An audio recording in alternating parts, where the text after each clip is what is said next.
In 1988, Noam Chomsky and Edward S. Herman published Manufacturing Consent, The Political Economy of the Mass Media, a landmark work that dissects how mass media in democratic societies is manipulated to serve the interests of political and economic elites. The book argues that the media, rather than acting as an independent entity, serves as a tool of propaganda that shapes public opinion in ways that maintain the power structures of society. To understand this concept, let's explore the core of the book, which is built around the propaganda model. This model is a framework explaining how systemic biases affect what news gets reported, how it's framed, and why certain narratives dominate public discourse, particularly in supposedly free societies like the US.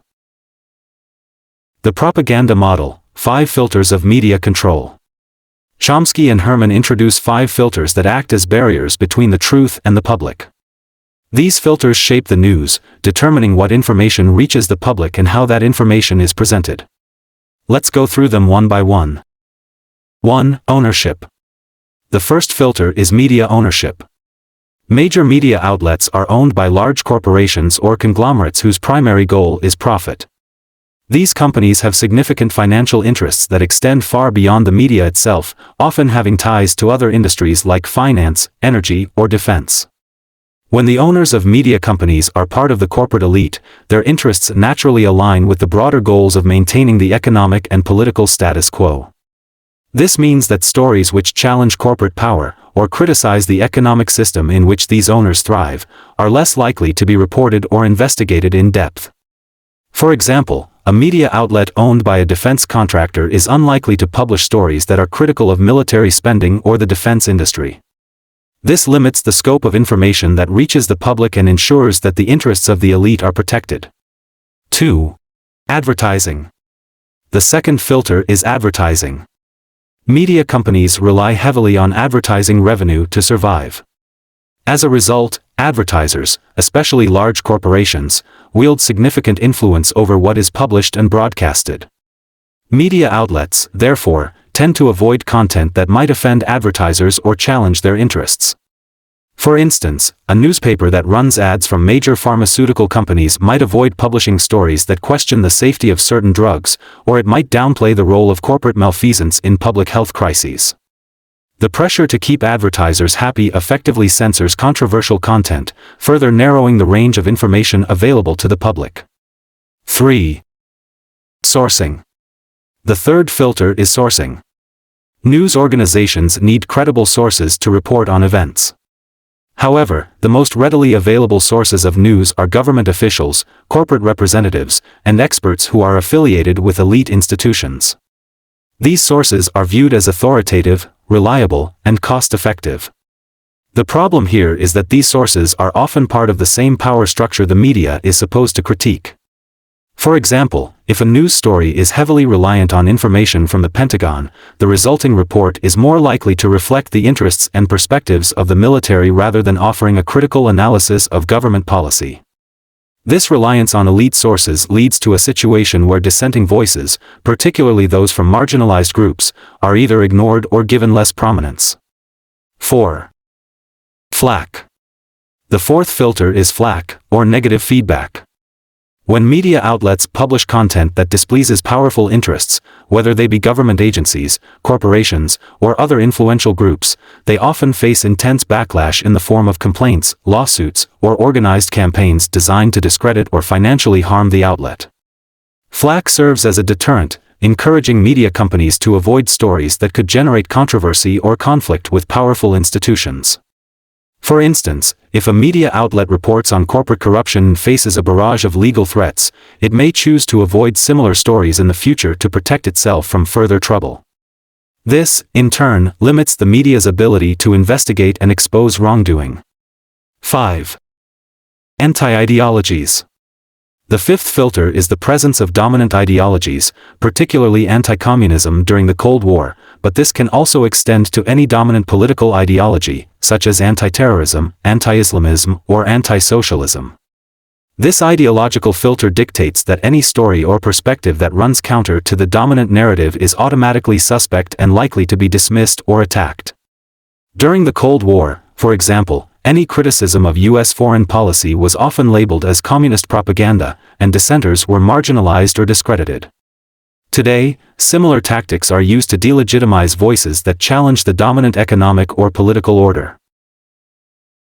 Examples of the propaganda model in action. Chomsky and Herman provide numerous examples to illustrate how these filters work in practice. One of the most famous case studies in manufacturing consent is their comparison of media coverage of two different atrocities, the genocide in Cambodia under the Khmer Rouge, and the Indonesian invasion of East Timor. The Khmer Rouge regime in Cambodia committed mass murder, and the media reported heavily on these atrocities. This was during the Cold War, and Cambodia's communist government made it an ideological enemy of the United States, so the coverage fit neatly into the anti-communist narrative. At the same time, Indonesia invaded East Timor, killing a significant portion of the population. However, this atrocity received far less coverage, despite the scale of the violence being comparable. Why?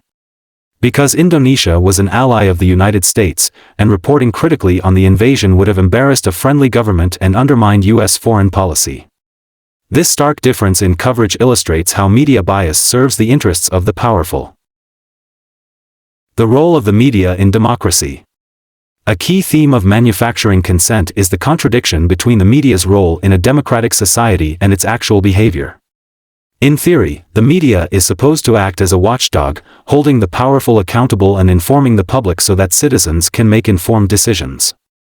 However, Chomsky and Herman argue that the media functions more as a gatekeeper, controlling the flow of information in ways that maintain the existing power structures. This is not to say that there is a deliberate conspiracy. Rather, the structure of the media system, the ownership model, the reliance on advertising, the use of elite sources, and the fear of flack, creates a self-reinforcing mechanism that naturally favors the interests of the powerful. As a result, the media often serves as a tool of propaganda in democratic societies, subtly shaping public opinion in ways that benefit the elite while maintaining the illusion of a free and independent press. How can this help us? Understanding the propaganda model and the ways in which media is manipulated helps us become more critical consumers of news. By recognizing the filters that shape the news, we can take steps to seek out alternative sources of information, question dominant narratives, and challenge the assumptions that underpin much of what we see in the media.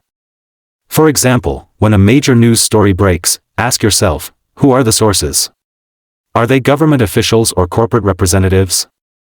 Who stands to benefit from this coverage? What stories are not being told? How might the interests of the media's owners or advertisers be influencing what is being reported? By asking these questions, we can better understand the forces shaping our media environment and make more informed decisions as citizens. Manufacturing consent is a powerful critique of the modern media landscape, revealing how media institutions serve the interests of the powerful while limiting the range of acceptable thought and debate. The propaganda model provides a framework for understanding how systemic biases filter the news, ensuring that dissenting voices are marginalized and the status quo is maintained. In an age of increasing media consolidation and corporate influence, the insights of Chomsky and Herman are more relevant than ever. As individuals, our challenge is to recognize these biases, seek out alternative perspectives, and engage critically with the media in order to make informed decisions about the world around us. By doing so, we can resist the forces that seek to manufacture our consent and reclaim our role as active, informed citizens in a functioning democracy. Please support us by subscribing to our channel.